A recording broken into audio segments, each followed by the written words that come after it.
robot system overview. So essentially, we have a controller, which is here, and then you have the mechanical unit, which is your robot, and then you have the eye pendant or teach pendant, and you have the breaker, which is this switch here. This is used to turn it on and off. And you have the operator panel here, which has a bunch of switches we will talk about, mode select, and some other switches. But this is essentially your whole robot system.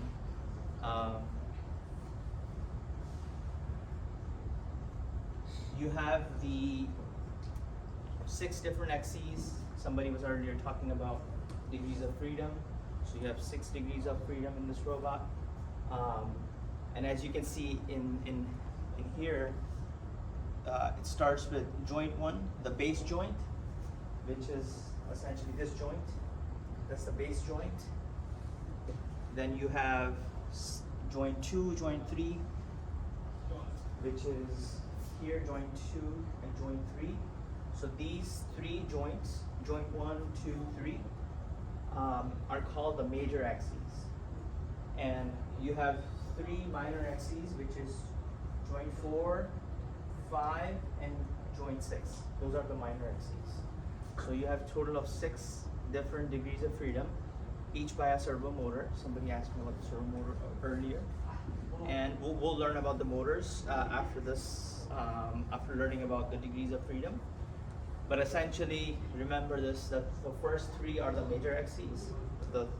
The second, the group of 3 is the first major axes, and then you have the 3 joints, the minor axes. There might be a question regarding that. So here, servo motor overview. So Fanuc, they make their own motors, and it's specialized. There's a lot of parts within the motor, which are described here in the screen. And it's called the AC servo motor, mainly because it's used the alternating current. What is it? Yeah, inside. So for each of the joint, there's a motor that's inside, and each motor looks something like this. This is a kind of a representation. It's not exactly like this, but it's a representation because the rotor assembly, it doesn't exactly look like this, but it shows you like, hey, there is gonna be a coil, you have a brake, you have the encoder disc. It looks similar to like, if I don't know if you guys have seen some servo motors before, but it's if you open up a motor, I know that when we were designing our own robot, some people actually took out the motor, they were playing with it. So that's good to kind of understand what goes inside these motors. It works on the principle of PWM. We talked about PWM last year or last semester, which was technically last year, but this school year. So it works on that principle. And then amazingly, it has a braking system where if you don't provide it current, it would just brake itself. It would not move. So if you need to move this robot, you need to actually energize the brakes, which kind of releases the brakes. So with electricity, the brakes are released, but the brakes are applied mechanically. There are discs, and then you have this assembly here that shows with a friction plate here, and then you have a shaft, and essentially, like whenever you don't have the electricity, it would break. Mechanically, it would stop. But the energizing process is all electrical. So it's an electromechanical system, very complex system, and we have been working with electromechanical systems. And we briefly talked about pneumatics, but it does have these 2 hoses that provide that power we need for opening and closing the clock to the pneumatics, and it's powered through the air compressor here that we have. I just turned it on earlier. Somebody was asking me what was that noise. It was that air compressor. So that's the brake. And here it says when power off, the brake is applied mechanically. When it's power on, released electrical. There are a bunch of things that are important to know, such as the brake failure is typically caused by lack of current at the brake as opposed to failure of the brake itself. So it's sometimes because of the current. It's not because of the brake itself that it's not working. It could be the current. So you have to keep an eye on the current and if you're getting proper voltage. There is another important aspect of knowing your location, which is monitored by a serial pulse coder. It comes with each motor, and the way it works is there's a diagram that shows how it works. Here, this diagram. There's a light source, and you have a bunch of openings in this disc. And on the other side, you have a photocell that takes the reading of how through which holes the light is coming out, and then that is lined up with that sensor, the photocell, and then how fast.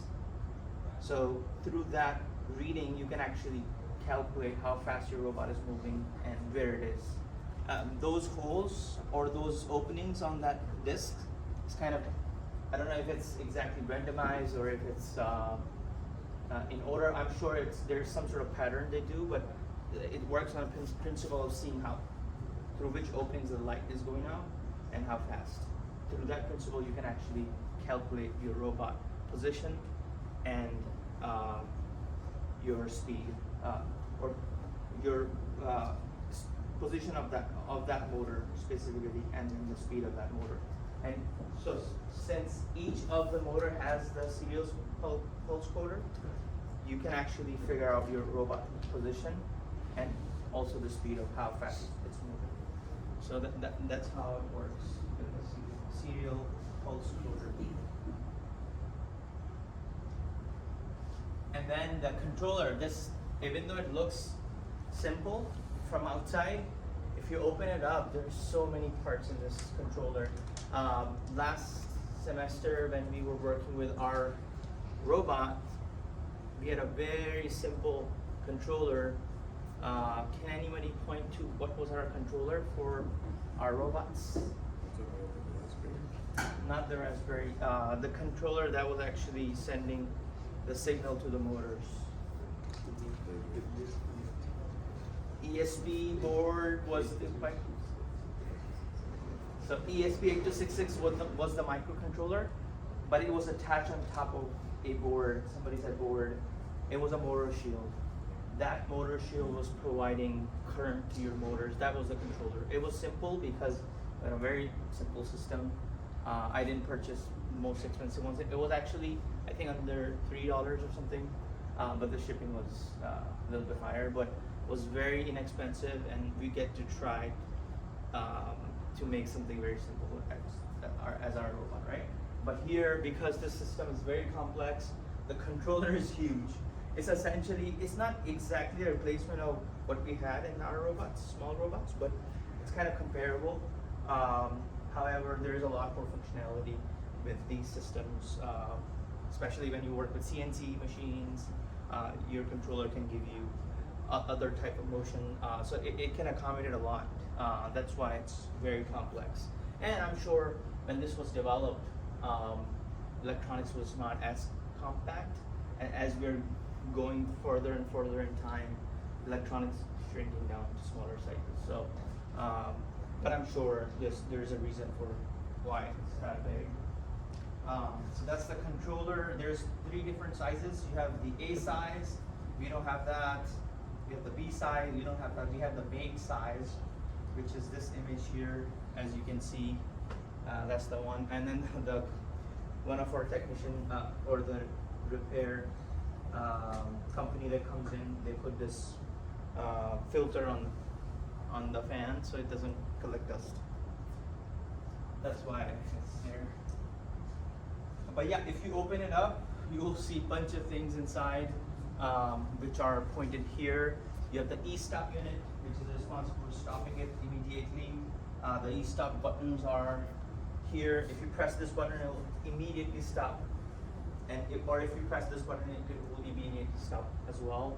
It's not preferred unless there is an emergency to use e-stop buttons, but they're there for safety. Safety is number one. So if there's a situation where the robot's going crazy, you just press the red button and then it will just shut down the robot. And there's a way to undo that button, which is by twisting it. I can show you later how to actually undo that, but just pressing that right button will immediately stop it. So however, the way it works is there is an electrical or the circuit board for that e-stop unit, which is installed within your controller. I'm going to demonstrate how to move or jog your robot in the virtual environment. This software is called RoboGuide, and we are going to move the end of the arm tooling from point A to point B. So let's get to it. So first, we're going to click on Teach Pendant. This will bring up the virtual version of the Teach Pendant, and we'll check our coordinate system. So we'll make sure it's in world. It is in world now, and then we're going to also bring the speed down to bring it up to 25%. So let's bring it up to 25%. Now that we have our speed set and we verified our coordinate system, we're going to move it, or we're going to jog it. So essentially, we'll start with moving it in the negative Z direction. We need to, again, click on Shift, just like the real world. We don't have to press the deadman switches here, but we do have to press Shift, click on negative Z, bring it down right there, and I'm going to bring it positive X, stop right there. I'm going to zoom in and decrease my speed further. Make sure you click the shift again, because otherwise it would move the speed in larger increments. We'll probably go to 3%. Let's go down a little bit. Yeah, so you see it's a lot slower now because we're closer to the part. And then let's drop it to 1% since we're very close to the part. Shift, bring it down a little more, and then we're going to bring it closer in the positive X direction. So right there, looks pretty good. Just a little more. Yeah, right there. So if you were to weld this part with a torch, I think that would be a great starting point. But the idea was to move it from point A to point B. That is what I was demonstrating. Thank you for listening. Pretty much what that is making sure that we have everything on each pendant instead of it saying off right here. It's on, and then mode select, which is in tier 1, tier 2 position, which is what we just did. Now we go to the next step. We're going to want to select which one we want to use. And which tool. We usually just use world around here. I don't know if you can see that. But yeah, the corner function here. You just go all the way over to world. Should be set there. Now we select the jogging speed that we want. We usually just go to 100 because 10%, 50% just takes a long time. So you want to click shift and then this little button right here. You see how it goes up instead of having to do 10, 20, 30, you go 50 to 100. And now we're ready to start. So what you want to do, you want to just hold these buttons back here. You don't want to press it all the way. Just press it here like a singular click. And then what you want to do, just going to click shift, set, and now we're pretty much ready to move it around. You see that? But yeah, that's the robot moving here. And the objective today is just to get the EOT, aka the end of tooling, to touch the tip of the object that's on this table right here. So we're going to do that. All the way down here.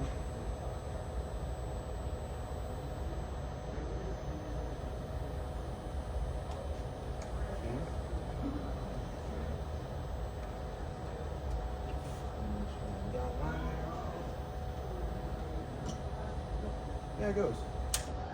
All right, cool. Position, and that's it.